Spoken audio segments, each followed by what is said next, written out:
Assalamualaikum warahmatullahi ta'ala wabarakatuh. Mohon izin Buya Aroji Hashim, perkenalkan saya Saiful Rijal dari Banten. Saya ingin menyampaikan ada situasi bahkan kebijakan yang dapat mengancam ibadah haji dan umroh jamaah haji Indonesia. Ancamannya yang satu diantaranya adalah haji tidak sah. Kedua, hajinya belum gugur, dia harus mengulang kembali alias mengkodok. Yang ketiga, hajinya sah tapi rusak. Yang keempat, sholat berjamaah di Masjidil Haram dan Masjid Nabawi bisa jadi tidak sah. Kemudian yang kelima, mengerjakan haji dan umroh tapi menyertakan kemaksiatan. Titik masalah yang terjadi diantaranya adalah satu, persoalan wukuf, yaitu tentang waktunya. Kemudian kedua, sendal yang dibawa ke Masjidil Haram dalam keadaan mengerjakan tawaf ataupun sholat. Kemudian limpar jumroh kaitannya dengan marma dan waktu. Kemudian mikot di Jeddah. Kemudian berikutnya adalah manasik haji dan umroh tanpa menyertakan materi toharoh. Kemudian tawaf di lantai atas. Kemudian juga ketika di pesawat meninggalkan sholat wajib. Berikutnya doa talbiyah. Sudah maklum bahwa untuk berhaji saat ini tidaklah mudah. Karenanya mudah-mudahan ada solusi dari Buya gitu. Bagaimana caranya terhindar dari ancaman tadi semua agar jamaah haji dan umroh kita ini sah, dan sahnya menurut kaul yang rojih, yang muktamad, bukan dengan kaul yang diupayakan seperti itu. Kira-kira itu Buya Aroji. Saya mohon maaf bila mana ini mungkin sudah ada ya, karena ini saya sengaja saya expose karena ini bukan untuk kepentingan pribadi saya, tapi untuk kepentingan jamaah haji dan umroh. Kalau mungkin kepentingan saya, mungkin sejatinya saya datang ke rumah Buya ya, sowan gitu ya. Saya mohon maaf, dan saya juga meninggalkan nomor telepon, barangkali kita bisa ya musyawarah lah gitu, brainstorming gitu ya. Saya pikir itu, mudah-mudahan Buya berkenan. Terima kasih. Para kiai, para masyayikh, para asatid, ibu nyai, ibu saja yang saya hormati. Yang pertama terkait masalah wukuf. Wukuf kan ya sudah maklum lah, wukuf adalah mu'dhamu arkanil haji. Yang jadi masalah adalah waktunya ya. Kalau tempat oke ya, zonanya jelas, Eropa ada batasnya. Kemudian juga ya kita juga insya Allah ahli ibadah lah. Ibadah artinya tidak dalam keadaan gila ya. Jadi sederhana persyaratannya, cuman ini masalah waktu ya. Saya seseorang yang mungkin juga banyak yang seperti saya yang mengikuti menggunakan darjah yang tinggi lah, darjah yang besar ya. Nah, posisinya waktu itu saya alami ya, pribadi saya ingin haji saya sah. Wajar kan seorang jamaah haji ingin hajinya sah. Kalau mabrur ya saya ngukur diri lah, kalau mabrur saya juga tahu diri ya. Saya ingin haji saya sah aja. Sementara kata guru saya, ya kalau wukuf di luar waktunya dan beliau menggunakan darjah tinggi, ya dengan menggunakan darjah rendah itu, kata beliau, ya tidak sah hajinya. Karenanya saya berjuang bagaimana saya sah wukufnya sehingga sah haji saya. Saya ikuti alur jamaah secara umumnya ke Eropa. Waktu itu kan tanggal 9 Zulhijjah versi Saudi, versi saya itu 8 ya. Sehingga kemudian saya berupaya balik lagi ya ke Muzdalifah, kemudian ke Mina, dan itu saya balik lagi. Nah, untuk balik lagi ke Eropa itu tidak mudah ya. Waktu itu kan di Mina itu versi Saudi itu ada tanggal 10 Zulhijjah. Sementara versi saya itu yang saya yakini itu tanggal 9 Zulhijjah. Maka saya balik lagi ke Eropa. Saya tayangkan ya tuh referensinya ada tuh di kitab ya, di sini ya. Saya tampilkan video.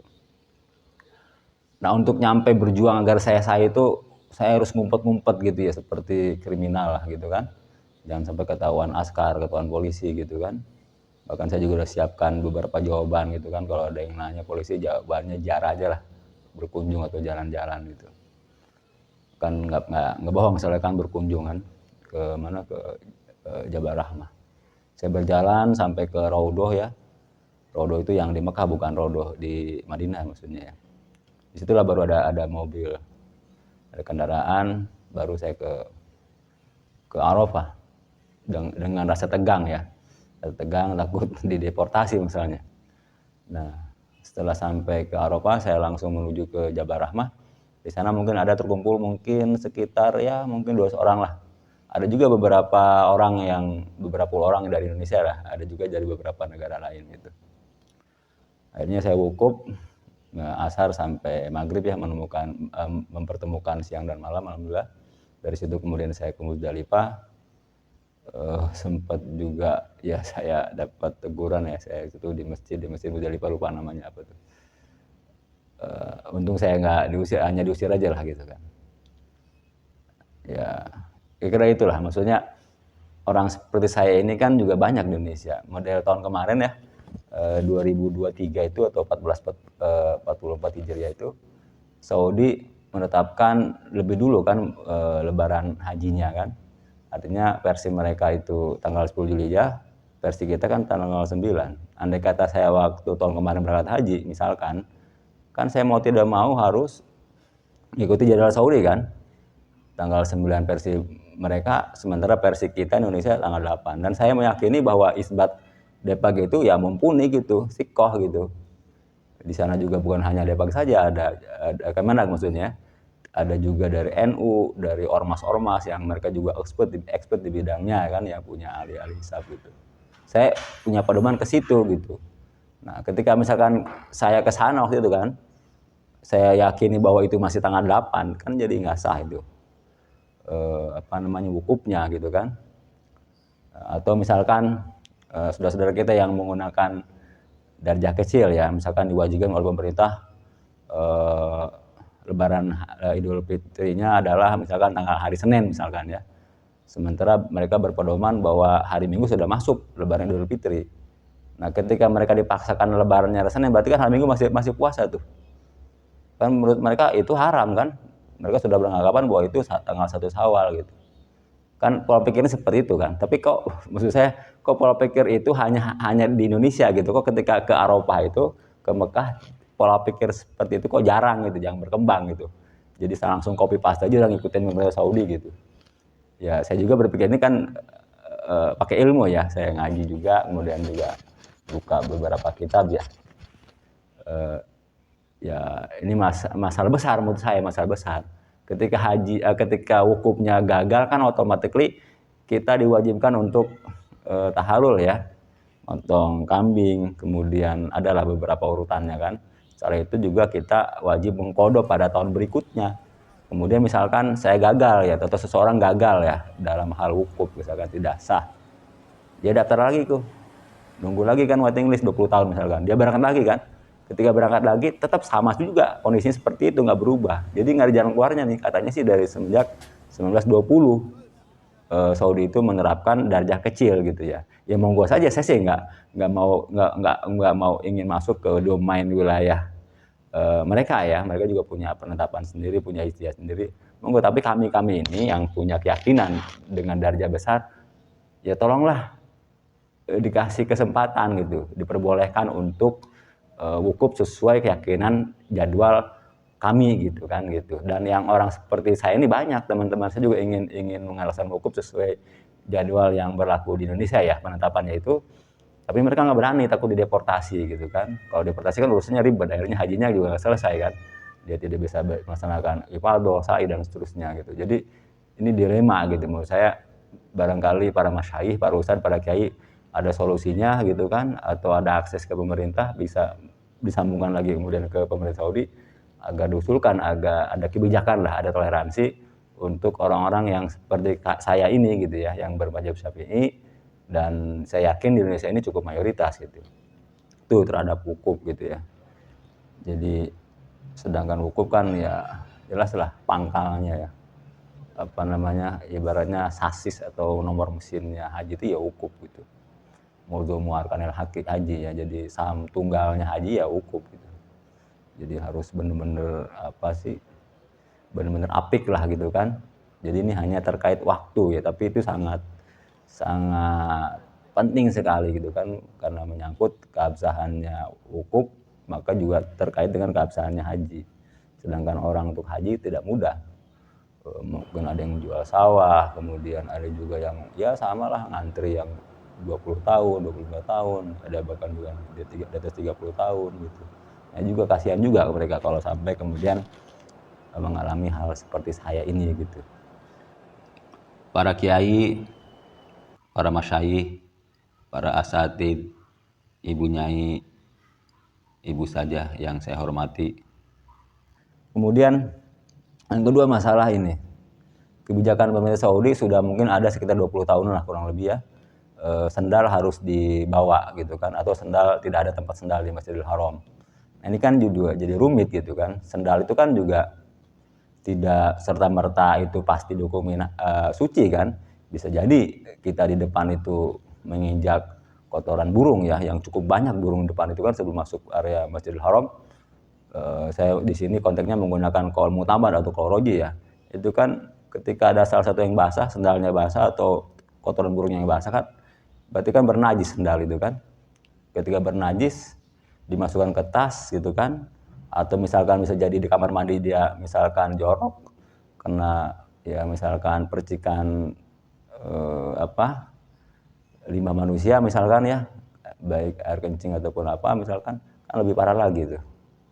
Nah, saya ngalami sendiri ketika setiap kali saya mau masuk Masjidil Haram, saya coba bersihkan sendal itu gitu. Kan saya berpikirnya moderat, 50-50 lah. Ini sendal ini yang saya pakai kemungkinannya dua, bernajis atau tidak gitu kan. Maka ikhtiaton saya bersihkan tuh di atas tempat sampah kan, misalnya ada tempat sampah tuh kalau mau masuk masjid tuh bersihkan. Itu banyak orang ngeliatin saya aneh gitu.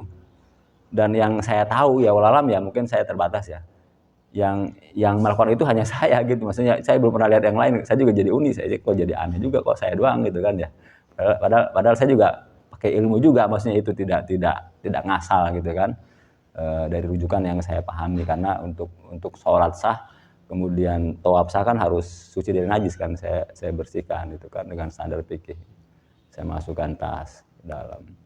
Berikutnya, ini kan Masjidil Haram bukan masjid sembarangan gitu, masa sih jangan sampai ada orang ke dalam masjid bawa najis gitu kan, gimana gitu loh. Kita juga harus menjaga muruah ya wibawa Masjidil Haram gitu. Jadi saya mohon kalau berkenan ya para ustadz, para masyayikh, para alim ulama coba mengusulkan ke pemerintah gitu yang punya akses, agar pemerintah RI mengusulkan pada pemerintah Saudi untuk membuat sterilisasi najis gitu. Jadi biasalah seperti ada kolam gitu kan, setiap orang mau masuk ke sana mesti mau tidak mau melewati kolam itu dengan sendalnya kan.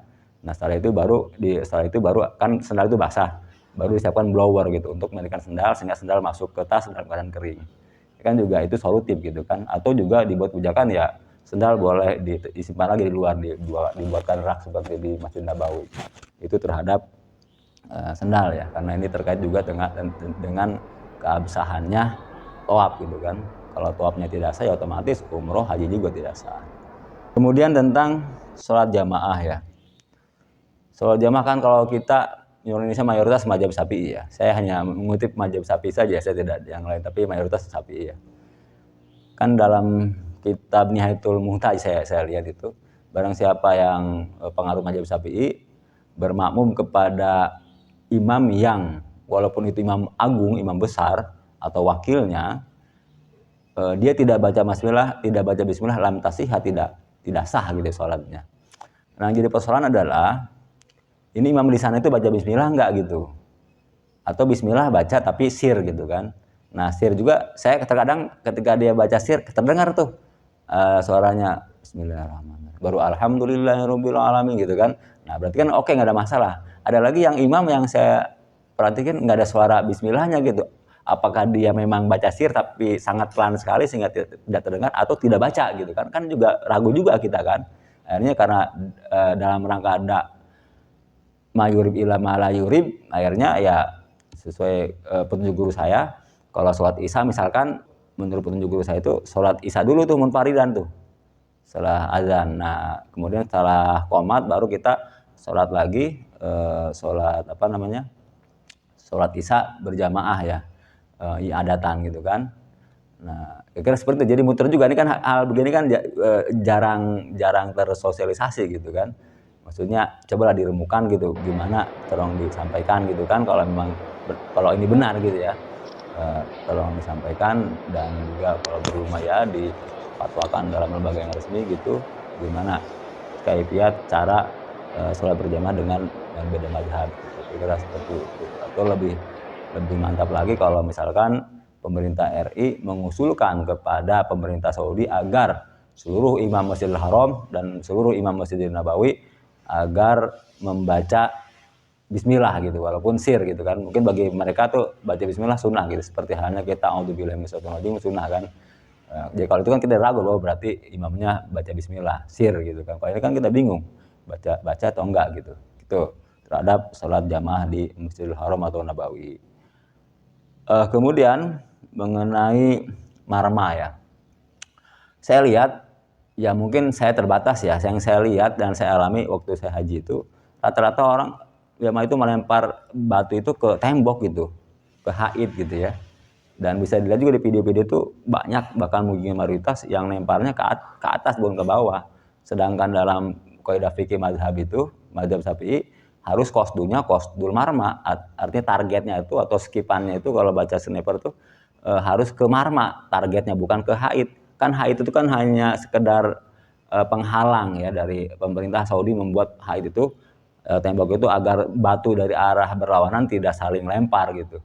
Bukan marma gitu kan. Ini kan jadi persoalan, jangan-jangan juga jamaah tidak tahu mana yang apa itu marma gitu kan, apalagi bendanya. Nanti saya coba tolong koreksi, saya coba dikasih gambar videonya marma yang saya, kalau bisa diusulkan ke pemerintah Saudi ya, jelas melalui pemerintah Indonesia agar dibuat bacaan gitu, marma target gitu kan, atau marma here gitu kan, kasih panah gitu kan, jadi orang tahu gitu, oh marma itu di situ di bawah gitu. Karena memang kecil dia, katanya tampakannya kecil deh, tampilannya kecil karena jauh ya, kecil, nyaris nggak kelihatan gitu. Oke, itu marma ya.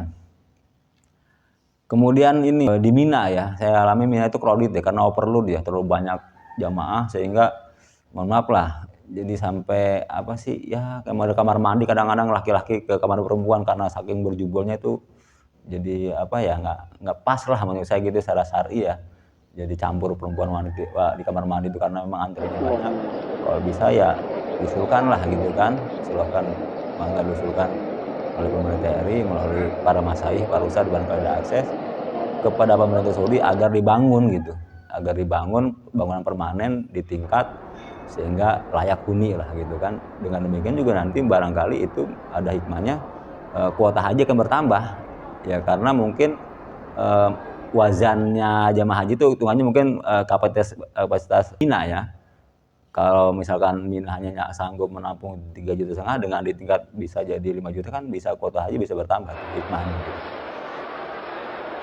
Kemudian mikot di Jeddah ya. Mikot di Jeddah kan udah lama banget nih. Dari tahun 70 kan, tahun 70 kemarin kan masih menggunakan kapal laut. Kapal laut kan rutenya beda dengan kapal udara. Jangankan beda kapal laut dengan udara ya, dengan kapal udara ya. Mobil saja kan ketika lewat tol dengan lewat non tol, tidak di luar tol, itu kan beda rutenya gitu kan. Nah, ini tolong saya koreksi kalau salah ya. Yang saya tahu mikot itu udah 5. Kita Yalamlam, kita jelas kita termasuk Yaman, mikotnya Yalamlam di daerah ini. Ini saya bicara yang ini ya, yang gelombang kedua ya, yang langsung ke Mekah gitu kan. Nah, ini kan jelas di pesawat itu sudah diumumkan bahwa kita akan melewati Yalamlam gitu kan. Jelas itu, baik kita menggunakan pesawat Saudi Airlines, menggunakan Garuda, menggunakan Lion, menggunakan pesawat apapun tetap sama situ gitu. Berarti jelas bahwa kita melewati Yalamlam. Jadi kalau saya ya di Yalamlam itu di atas pesawat saya bermikot ya. Walaupun mungkin itu kondisinya paling 10% pesawat itu ya. Saya sudah sampaikan, mereka nggak percaya. Pokoknya mah kata orang tua dulu juga itu di Jeddah gitu. Ya kan? Sedangkan yang saya tahu 5 ini ketika misalkan kita tidak melewati saja yang 5 ini, tapi ada yang terdekat, maka kita ngambil mikot yang terdekat kan gitu. Kalau ini kan jelas terlewat gitu. Jadi tidak bisa menggunakan mikot alternatif. Kan ada mikot alternatif tuh. Pasti dalam Ridho itu dikatakan fa'ilam yuhaidi syai'an ahrama marhain min Mekah gitu. Kalau nggak melewati sama sekali baru kita berihram 2 marhalah dari Mekah gitu, di antaranya Jeddah atau dimanapun lah, pokoknya 2 marhalah gitu kan. Nah, jadi Jeddah itu hanya mikot alternatif ketika tidak melewati salah satu dari 5 itu gitu kan. Ini kan melewati, mau nggak mau kan harus di atas pesawat gitu kan, mikotnya gitu. Ketika dia Jeddah, maka dia kena dam 1 ekor kambing ya, 1 ekor kambing, melanggar wajib haji gitu. Sedangkan kondisinya kan dari tahun 70 ini.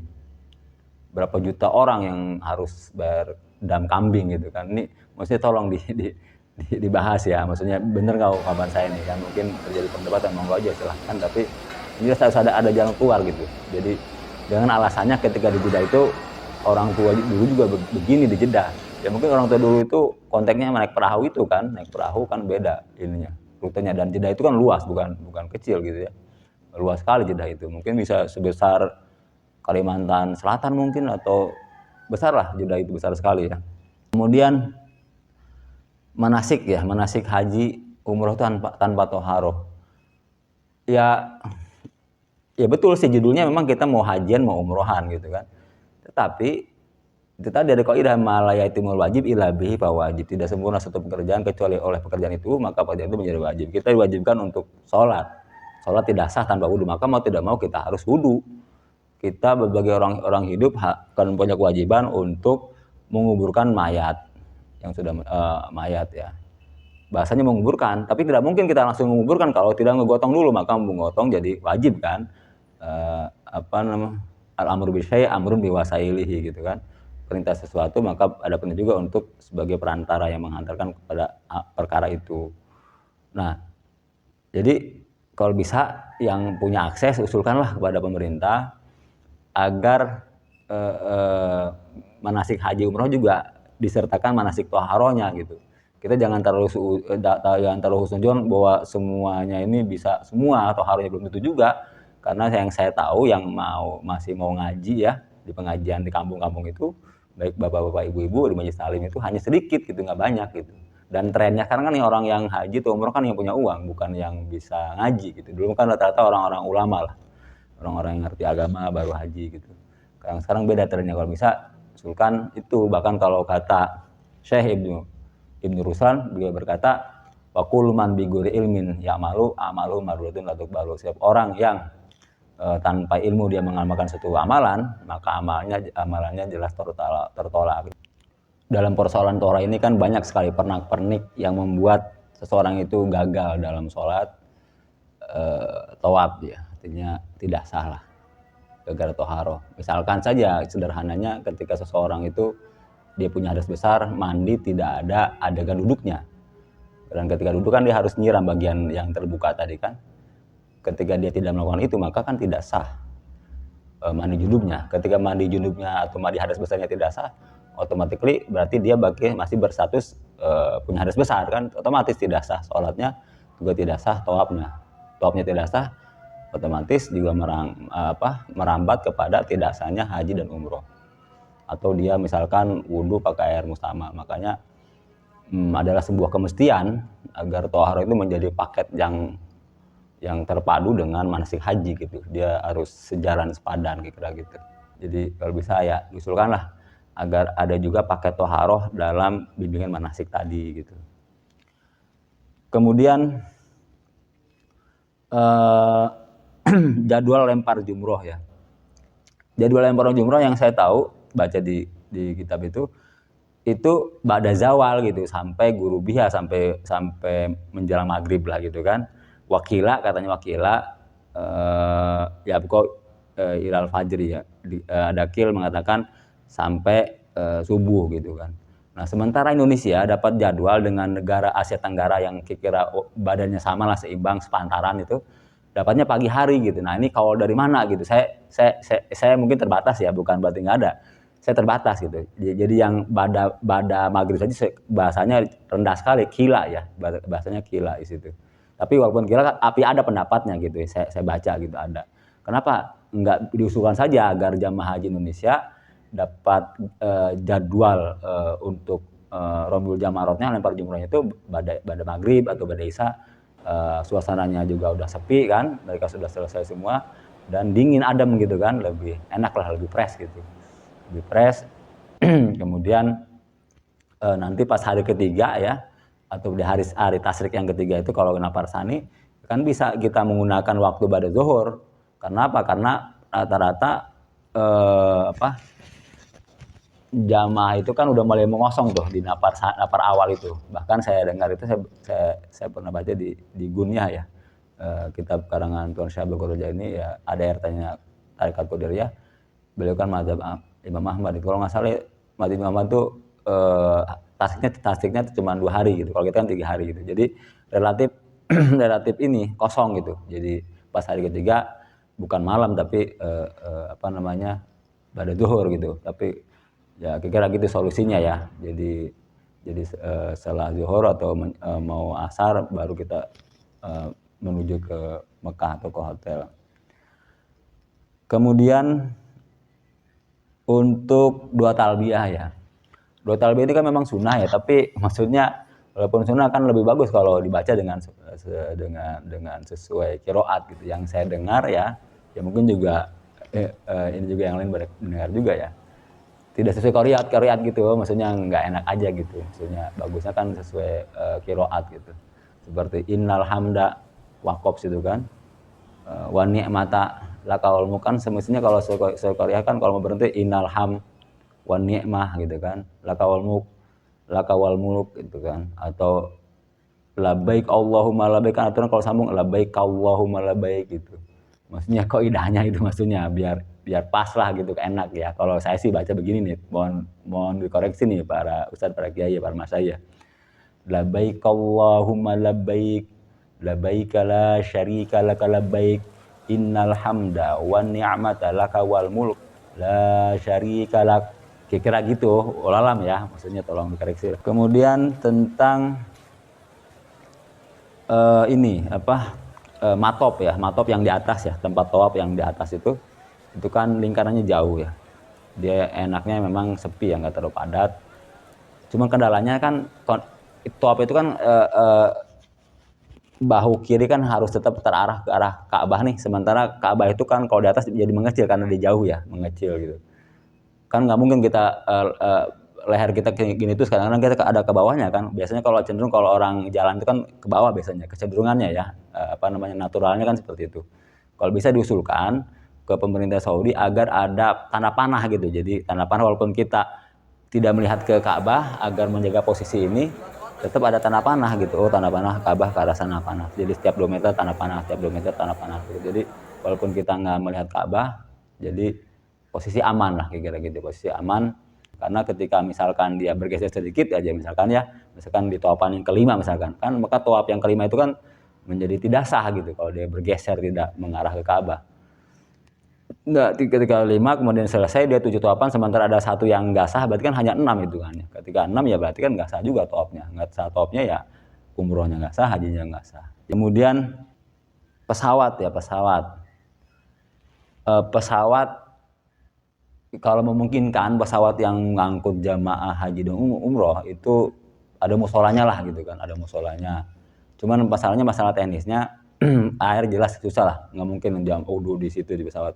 Kalau pakai tayamum, pakai tanah ya tayamum ya, itu aman nggak buat mesin kendaraan? Berbahaya nggak? Kalau nggak berbahaya kan bisa juga pakai tayamum. Karena apa? Karena begini, ini kan ketika jamaah umroh itu berangkat ke sana, ke Mekah gitu kan, ke Tanah Suci, pulangnya kan mesti ada 2 sholat yang tertinggal, termasuk juga jamaah haji ya, yang lain juga jelas otomatis lah, pulangnya itu akan ada beberapa sholat yang tertinggal. Kalau niatnya dia sunnah, sementara sholat yang fardu yang wajib itu wajib hukumnya, kan nggak mungkin berbenturan mengalahkan yang wajib, sunnah itu nggak mungkin. Makanya kalau kata guru saya itu dikonversikan niatnya dalam bentuk niat wajib gitu. Jadi niat kesana itu dalam rangka membantu sesama muslim yang usaha di bidang travel gitu kan. Itu kan wajib juga menolong sesama. Bagian hukumnya ya ada masalah kan, seperti orang jadi TKI, TKW ketika kemudian dia ada waktu umroh atau hajian kan tetap sah. Atau bisa juga dengan niatkan misalkan niat haji umroh pertama umroh wajib misalkan, atau bagi haji yang kedua qada dan seterusnya lah. Seperti halnya misalkan kita berdehem di dalam sholat, kan ketika berdehem dalam sholat kan itu membatalkan sholat gitu. Tapi ketika dia berdehemnya dalam rangka menunaikan yang wajib, rukun qauliyah seperti Fatihah, biar Fatihahnya makharijul hurufnya keluar, biar fasih, kan nggak membatalkan gitu, karena ada membela yang wajib tadi gitu.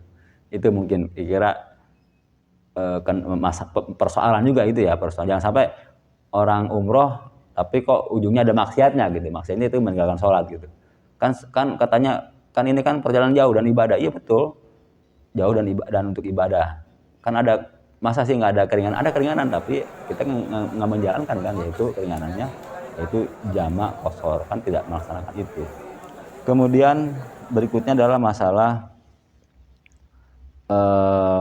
pindah mazhab ya. Kan dalam mazhab kita itu kan bersentuhan dengan lawan jenis yang bukan mahram itu kan batal gitu. Biasanya sih yang membatalkan itu biasanya sentuhan kaki ya, bukan tangan ya. Biasanya kalau tangan aman, mereka juga kan rapi perempuan itu. Nah, makanya kalau saya tawaf itu saya akan cari jamaah Indonesia atau Asia Tenggara. Biasanya mereka perempuannya pakai kaos kaki. Jadi aman dari itu.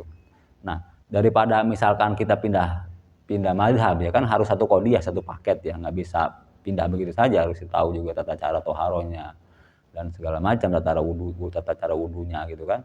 Nah, untuk mempelajari tata cara wudu toharohnya Imam Syafi'i kan kita cukup kesulitan, apalagi untuk mazhab yang lain yang baru ya. Kemudian juga kitabnya juga apa kita nggak tahu. Saya pernah temukan itu di kitab Raudhatul Thalibin ya. Kalau nggak salah bahasanya begitu, wa in taqidu wudu'ul malmus wudu'u ghairu amrin bi ghairi syahwatin fi sahih gitu kan. Jadi batal wudunya orang yang disentuh, yang tersentuh gitu ya, orang yang nyentuh tanpa syahwat. Kemudian yang tadi fi sahih gitu, jadi batal wudunya itu batal, tapi fi sahih ujungnya fi sahih. Berarti kalau fi sahih itu kan tidak 100%.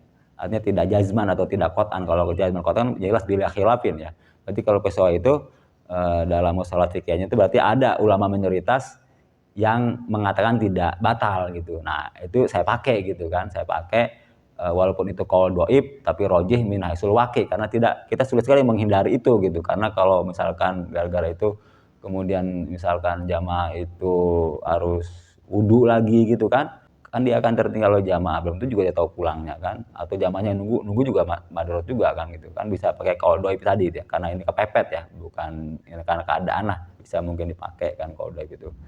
Tapi kalau kentut kan jelas itu mah udah qat'an ya, dilahirapin harus wudu lagi kira gitu. Itu masalah pindah mazhab gitu. Jadi tidak semudah itulah kalau menurut saya, harus satu qodiyah. Kalau setengah-setengah bisa talfik.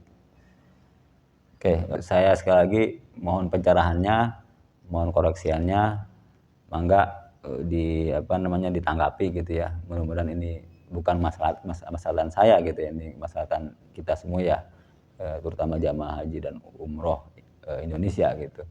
Dan mohon berkenan ya, semestinya saya yang telepon ya, cuman kan saya nggak tahu nomor teleponnya ya para ustadz, para kiai, para masyayikh.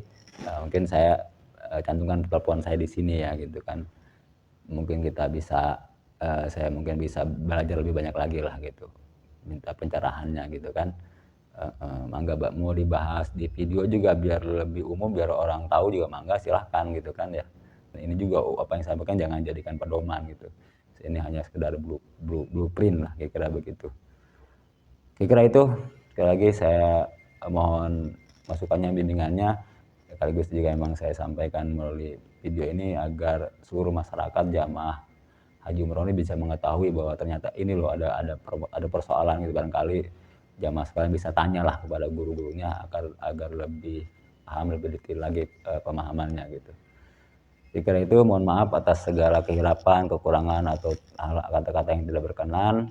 Allahumma fiqillah. Wassalamualaikum warahmatullahi taala wabarakatuh.